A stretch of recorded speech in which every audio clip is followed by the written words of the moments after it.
Hi guys, my name is Tamara Chambers and this is Tamara's Never Seen. On the second episode of this series, I watched Jurassic Park for the first time because I had only seen the third like multiple times.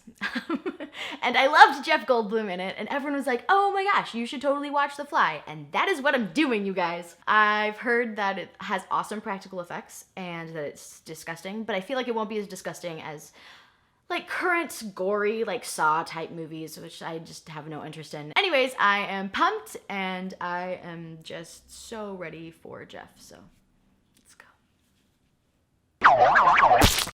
Tamara's Never Seen.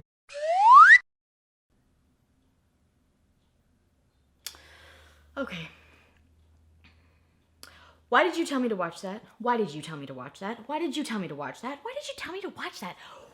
Why did you tell me to watch that? Then there's that, which I don't even... Thank you? I don't know. I mean, okay, I did actually enjoy the film. It's just... it was a lot, guys. It was more than I was expecting in so many ways. So the movie starts off and you see Jeff Goldblum in all of his 80s hair glory, and he's hitting on who you find out who is a journalist. He's like, come over to my place, I've got a cappuccino machine. She's like... for you. It probably would have worked on me though. So of course she goes home with him and he takes her to this warehouse, and at this point I would regret falling for the cappuccino pickup line because this is where you die. In this warehouse with this awkward 80s Jeff Goldblum. That's how you die. He was literally playing the piano creepily and is like, well, now you've seen it, you can't leave. And he's kidding, obviously, that's just his lovable sense of humor. So then he shows her that he can teleport things, and he finds out that she's a journalist and that she's gonna write a story about it. And he doesn't want it out yet, and oh no, and that's why you shouldn't flirt with pretty girls, because they will ruin your life. Then he convinces her to follow him around for a while so she can get an even better story, and it can be released when he wants. And now they can fall in love, guys. This is working out so well. Then she goes back to her apartment to find her boss / apparent ex-lover in her shower. I would just not take kindly to something like that, obviously. Like, who would like... Hello? Hi, Tamara! What are you doing in my shower, Doug? Well, it's better than Malcolm's, isn't it? Now go away, I'm trying to be awkward and 80s-y. It's pretty predictable. Why am I surprised? So then she tells her boss ex-lover to leave and to give her her key back. And he's like, nah, I'll keep it. For old time's sake. I think you probably just had sex a couple times. Like, calm down. It's a car alarm. Can you hear that?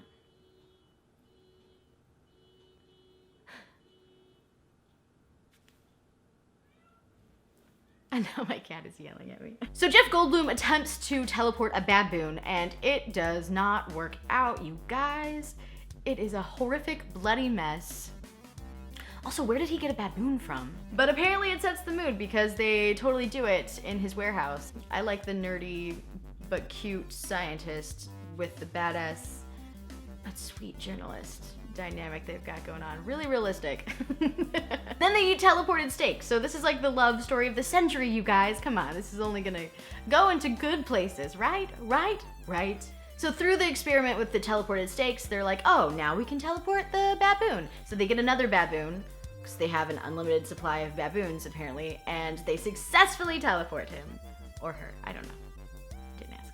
So then she finds out that her creepy boss ex-boyfriend is stealing the story from her, so she goes off to yell at him about it, and Jeff gets real jealous and gets super drunk and decides to teleport himself.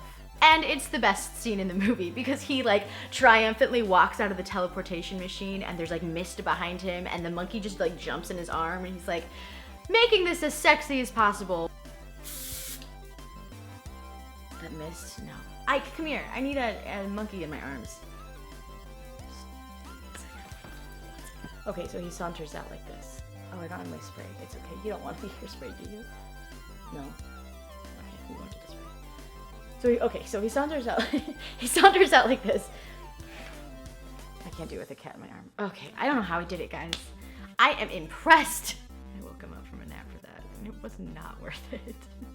Then Jeff gains all of this strength, which I wouldn't expect from a fly, and he wants her to teleport too because he feels invincible, and she's scared and she doesn't want to. So she's like, bro, calm down. You're acting like a crazy person. Also, you have these weird like insect hairs coming out of your back. So I'm gonna go get that checked out. Bye. Oh my God.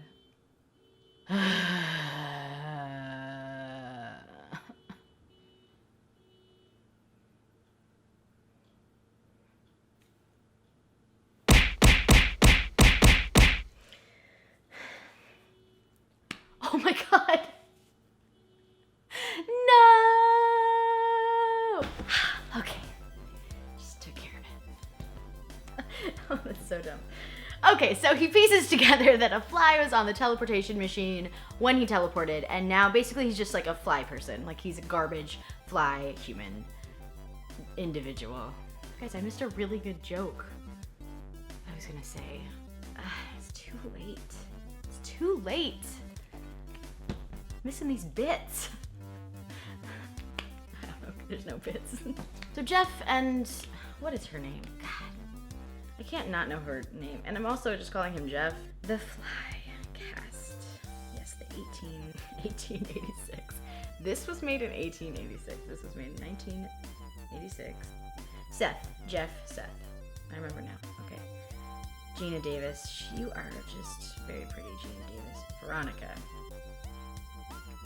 Okay, so Seth and Veronica are fighting.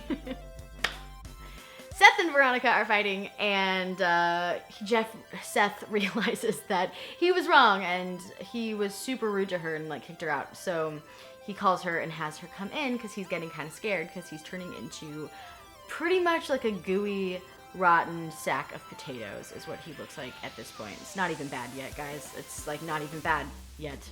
So she comes over and his ear falls off and he throws up weird goo, and it's just like at this point I'm like, oh God, someone help this man, please. So she's freaking out obviously, but she still loves him, and it's really sweet in like a sad, terrible, horrifying way. She goes to find help, and she goes to her ex-boyfriend boss. Veronica, girl, you need some better men in your life because you got Seth and you got the evil boss. Just date a girl. It's not how that works.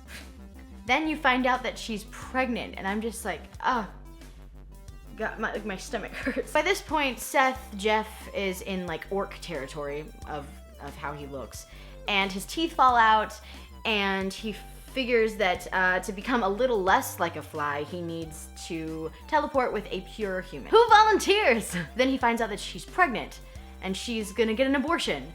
And he breaks through the glass of this abortion clinic or this doctor's office and like kidnaps her. He takes her away, and her ex-boyfriend boss comes to try to save her, and Jeff Flyman starts like disintegrating parts of his body because he doesn't want her to go with him. So he's like now missing an arm and a foot, and it's oh my God, it's the worst thing ever. Like, this guy's a fucking asshole, but I didn't want him to like, God, it's terrible. Oh. And Seth reveals that he wants to fuse with her. He not like, I thought he was gonna fuse with the bad man at least, but he decides to fuse with the love of his life. It's uncomfortable. And so she like tries to get away, and she ends up ripping his jaw off, and then his body parts just start falling off, just every one of them, just everything's just coming off of this man, and he's just a horrific fly thing now. So she's able to get free, and then Seth Fly just fuses with the machine. So he breaks out, and he's like half human-sized fly, half like metal machinery, and like he's crawling and like wheezing, and it's so God. So then she shoots him in the face, and that's the end. That's where the movie ends. I don't know, guys. It was gross. It was really gross. It was impressively gross, and that's pretty much all I have to say about it. So it was interesting. What do you think, Ike? Do you want to fuse with me? I could be a real cat human. like I've always wanted. No, he doesn't want to. Oh, don't touch this. I shouldn't have this out. That was stupid and not worth it. So yeah, that's The Fly, I guess. Cool love story, awesome practical effects. I think you only need to watch it once to kind of get the gist. It doesn't have much of a rewatchability kind of thing here. I'm glad I watched it, but I'm gonna do something a little tamer next time. Back to the Future. What? No, I've seen that. No, I haven't. Okay. So Bye, Tamara. See you in your nightmares.